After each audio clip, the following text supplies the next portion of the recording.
Саламатсыздар ма білім алушылар? Бүгінгі сабағымыздың тақырыбы электрлік бұрылу көрсеткіші EU53. Сабағымыздың мақсаты жұмыс істеу принципімен танысу, құрылғылармен танысу, ұшу алдындағы тексеруін қалай жүзеге асырылатынымен танысу. Жұмыс принципі. Электрлік бұрылу көрсеткіш дегеніміз біздің ұшақтың тік ось айналасында бұрылуын көрсетуге арналған аспап болып табылады. Сондай-ақ ұшу жылдамдығы 500 км/сағат болғанда көлденең қисығы 45 градусқа дейін бұрылатын дұрыс орындауға арналған құрал болып табылады. EU53-тің және 53МК-ның бұрылу көрсеткіштері ұқсас болып келеді, алайда бізде соңғысы жақсы сипаттамаларға ие болып табылады. Бұрылу көрсеткіштері кернеуі 28,5 вольттан тұрақты токпен қоректенеді. Құрылғысы. Бұрылу көрсеткіші құрылымдық жағынан бір корпуста орналасқан бұрылу көрсеткіші болады, және астыңғы жағында оның сығу көрсеткішінен тұратын құрама аспап болып табылады. Бұрылу көрсеткіші мынандай элементтерден тұрады: кардандық аспап, орталықтан тепкіш реттегіші бар гидродвигатель және беріліс механизмі, демпферлік құрылғысы және радио кедергі сүзгісі. Айналу индексінің сезімтал элементі бұл жерде негізгі оста орналасқан гироскоп болып табылады. Гироскоп ретінде тұрақты электр қозғалтқыш қолданылады. Орталық тепкіш реттегіш гироскобының тұрақты жылдамдығы 6000 айналмалы минут ұстап тұрады. Гироскоптың роторы гироскопты орташа қалыпта ұстап тұратын серіппелермен байланысатын рамкасы болады. Ұшақтың тік осына оң жақ бұрылуымен жақтауы солға қарай қисаяды, көрсеткінің оңға бұрып тұрады, және бұл жағдайда ұшақтың оң жаққа бұрылғанын және немесе сол жаққа бұрылғанын бізде көрсетіп тұрады. Бұрылу көрсеткіші келесідей жұмыс. Егерде ұшақ тік сызықты көлденең ұшуда орындаса, онда аспаптың жебесі шкаланың нөлдік белгісінен ауытқымайды. Өйткені бұл жағдайда гироскопта сыртқы күштердің әсері жоқ. Бұл жағдайда гироскоптың роторының негізгі осі серіппелердің кернеуіне байланысты көлденең бойда болады. Ұшақ бойлық осіне бұл жағдайда оң немесе сол жақ орамға қатысты бұрылған кезде гироскоптың жақтауы ұшақпен бірге бұрылады және құралдың жебесінің ауытқуын тудырмайды. Себебі бұл жағдайда бізге гироскопқа сыртқы күштер әсер етіп тұрады.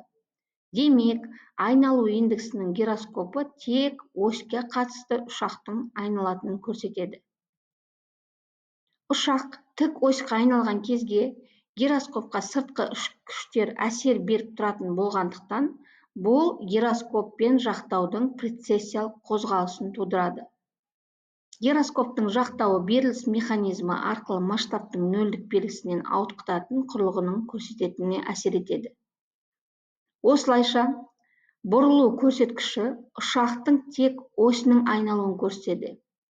Тік осьтің айналасындағы ұшақтың бұрыштық жылдамдығы неғұрлым үлкен болған жағдайда, құрылғы көрсеткішінің шкаласының нөлдік белгісінің ауытқуының соғұрлым жоғары болғанын байқауымызға болады. Сырғу көрсеткіші. Сырғу көрсеткіші бізде еуптің төменгі жағында орналасады. Бұрылу көрсеткішінің скаласының төменгі жағында ұшақтың сырғуы болады және бағытын көрсететін құрал болып табылады. Жұмыс принципі сырғу көрсеткішінің маятниктің қасиеттері негізделеді, яғни физикалық маятник сияқты жұмыс жасайды. Сырғу көрсеткіші арнайы сұйықтықпен толтырылады. Ол сұйықтықтың аты бізде талуол деп аталады. Шыны болады, түтіктен тұратын. Шар ұшақтың сырғуын көрсетіп тұрады, ол шыны бізде, және құрылғының сезімтал бөлігі болып табылатын әйнектен жасалған шар ішінде еркін қозғалып тұрады. Сұйықтық ұшақтың кенеттен қозғалуын, доптың қозғалышын тежеп тұрады. Не себепті? Өйткені бұл жағдайда оған демпфер әсер етеді. Сырғу көрсеткіші келесідей жұмыс жасайды. Тық сызықты көлденең ұшу кезінде ауырлық күші болғандықтан, ол бізге шарға әсер етеді, яғни ол жағдайда оның массасына тең болып келеді, ал ішіндегі бізде доп тік сызық бойымен ғана орналасады. Бұл жағдайда доп түтіктің ортасында сызық сызығында орналасады.